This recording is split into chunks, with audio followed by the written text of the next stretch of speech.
What's up, YouTube? How are y'all? It's been a while. I know. Today's video, I'm going to be talking to y'all about how I caught my truck on fire.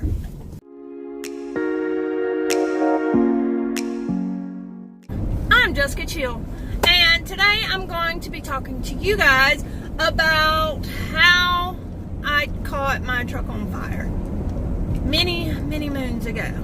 So, I'm not gonna bother with all the hi, I'm blah blah blah blah blah blah and subscribe to this and subscribe to that BS. I'm just gonna jump right into the story.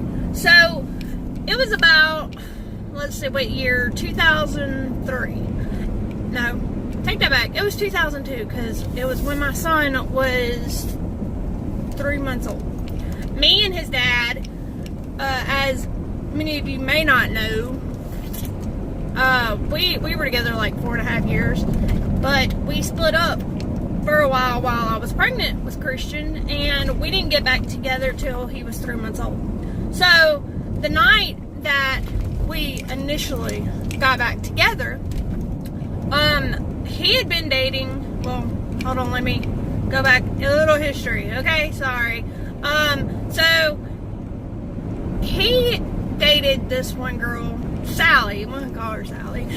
He dated this one girl, Sally, while I was pregnant, and I dated other people as well. But I was crazy in love with him, like an obsessive type of crazy love that hurt really bad. And I tried the whole entire time we were broken up to get back with him. I tried all kinds of cringy and pathetic attempts. Like, I just attempt after attempt after attempt. Well, the night that I had my son, me and him had actually gotten in a fight that night over the phone because he was living in Louisiana and I was living in Mississippi, and we just weren't around each other. And we had gotten in an argument because he had said he was going to leave his girlfriend, like he always said, and come back to me, like he always said, and he didn't. So we got in a big fight. I ended up going into labor that night, having my son, and he drove from the other side of Louisiana all the way to this side of Mississippi, and made it there barely for his son to be born. Anyways, so he goes back to his girlfriend. Fast forward 3 months. Him and his girlfriend broke up.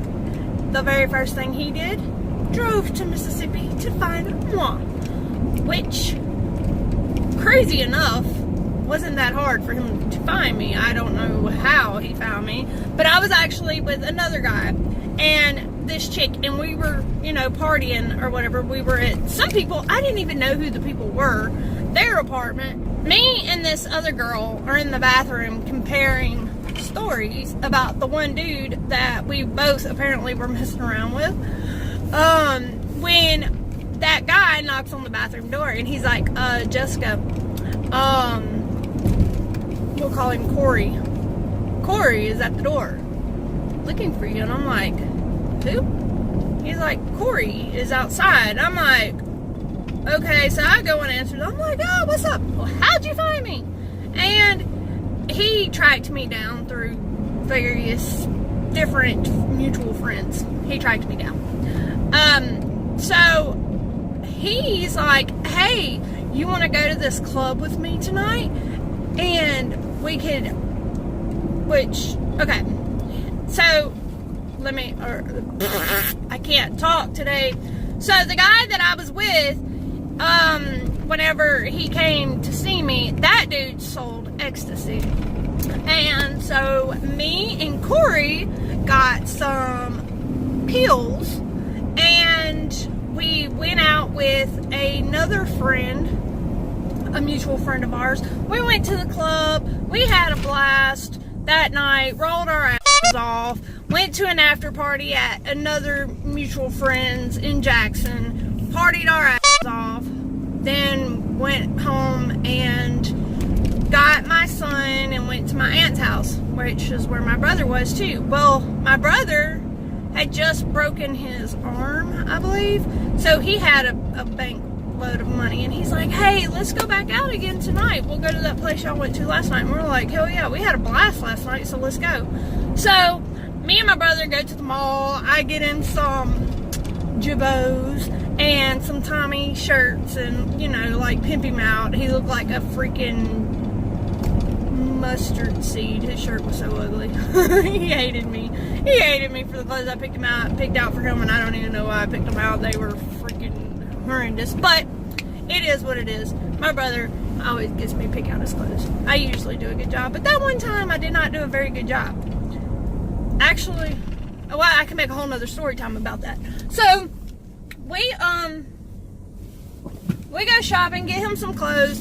We get my aunt to watch my son, and we head out back to Jackson in Corey's truck. He had a 97 Dodge Ram, I think. Yeah.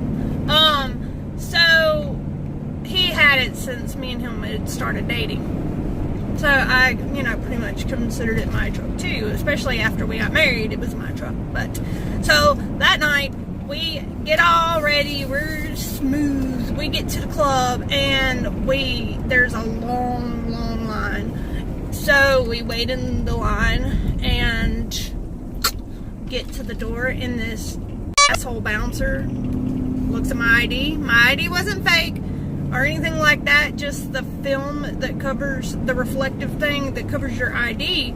Mine had come off. It came off like a week after I got my ID.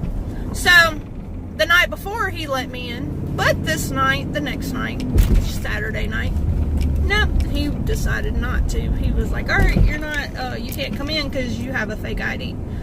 And, you know, all off and stuff. We turn around, we leave to go back across to our truck. Well, our truck was parked in the parking lot across the street from the club.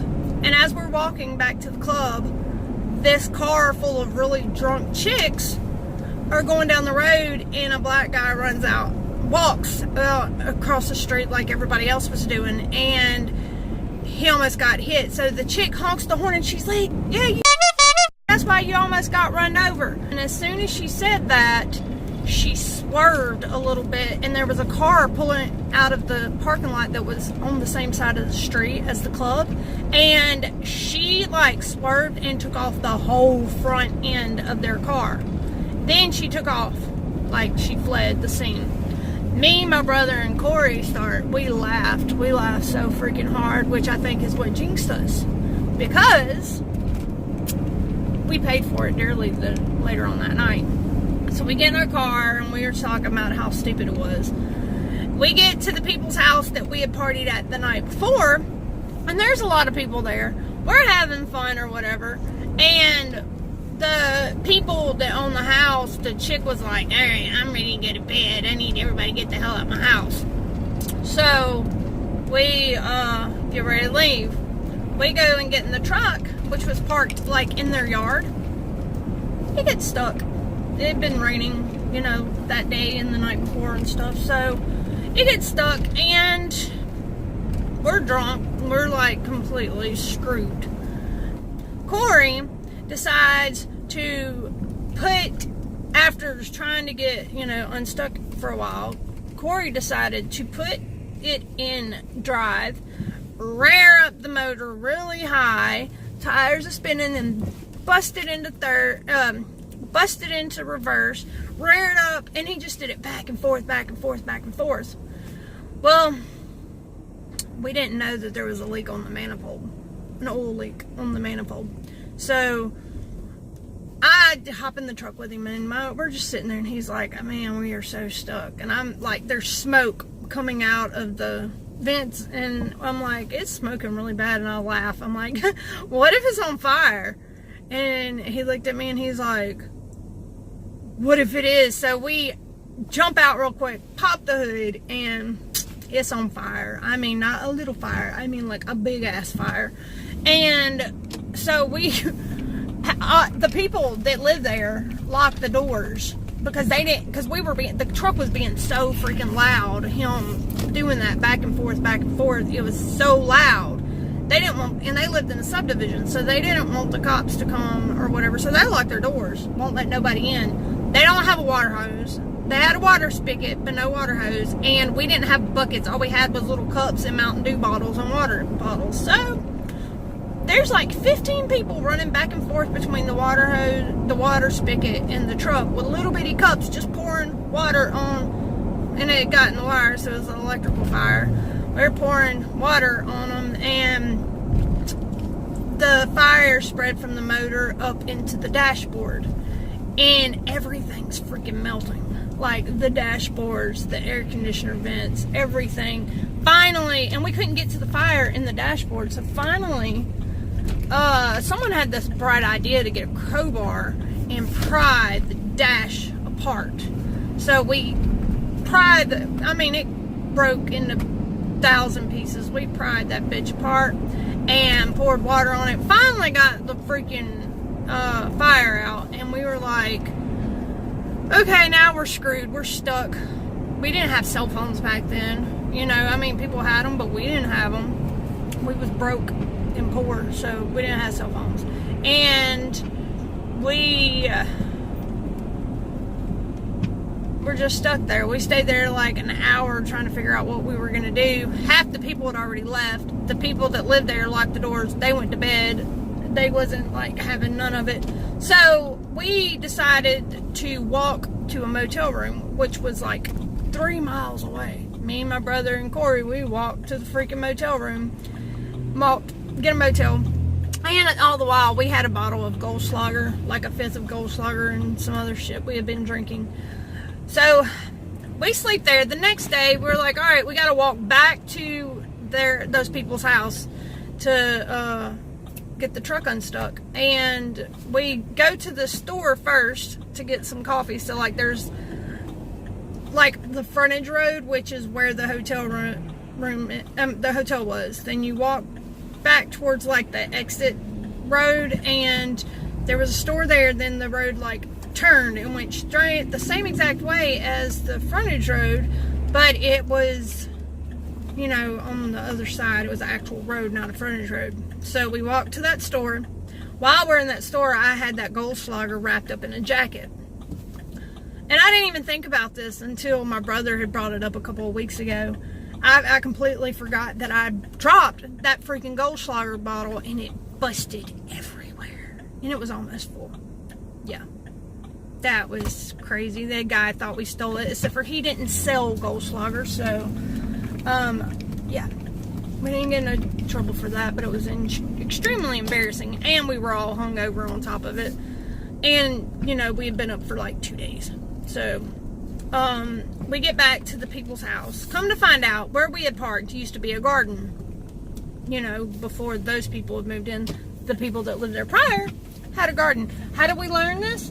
From their neighbor, who was actually willing to help us, because the people that lived there, they left. They were just like, good luck, we ain't got places to go, have fun getting this. Oh, and don't forget to fix our yard.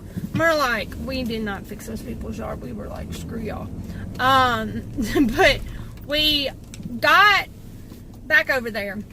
We got like finding pieces of cardboard and boards and stuff to pry the wheels up. The wheels, all 4 wheels were like completely covered in, like, all the way down into the mud. So one of the neighbors ended up having like a small tractor or something like that. So he goes and gets his tractor, gets a chain, comes over, gets us unstuck, and then we're like, okay, now we got to see what the damage is so that we can, you know, get on the road and leave. So they're going through, and we're like, well, the spark plug wires are completely melted together. It was like one clump for all of them. So we go, the guy that had helped us gave us a ride to AutoZone. We go get more spark plug wires and spark plugs. We come back, change them out, and the truck started. So we were like doing our little happy dance. Happy, yeah. So we was doing our happy dance because we got the truck to start. And we went back home. We did not get that truck fixed. Ever. At one time we tried to replace the dashboard because it was like ripped up, like half the passenger side was like this.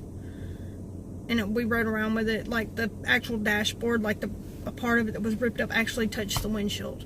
and we rode around with it like that for through 2.5 years, something like that. We tried to replace the dash. One time we went to a junkyard, got all the stuff. My brother brought it home. My brother was going to replace it. Well, he gets in the carport of my house. He gets everything taken out, steering wheel, like everything, and there's some bolts that he can't get out. What's he do? He gets a hammer. He starts beating it. So even after we got the new one put in, it wouldn't lock in because he busted all the little thingamabobs. Yeah, that truck had so many issues. I mean, seriously, because we used to drag race it too. I mean, we were young, and I mean, like in our 20s. So, well, actually, I was 19. No, I was like almost 20. I was 20. I was actually 20. I just turned 20, so I take that back. But we used to drag race it. So our transmission went out 3 times. Our catalytic converters went out 4 times until we cut it off. We caught it on fire. I mean, for all that, like, it was a good truck. It lasted a long time for all the hell that we put it through, and we sold it for $500. So, if you like this video, give it a thumbs up. Don't forget to subscribe to my channel, Jessica Chill, and I will see you guys on the flip side.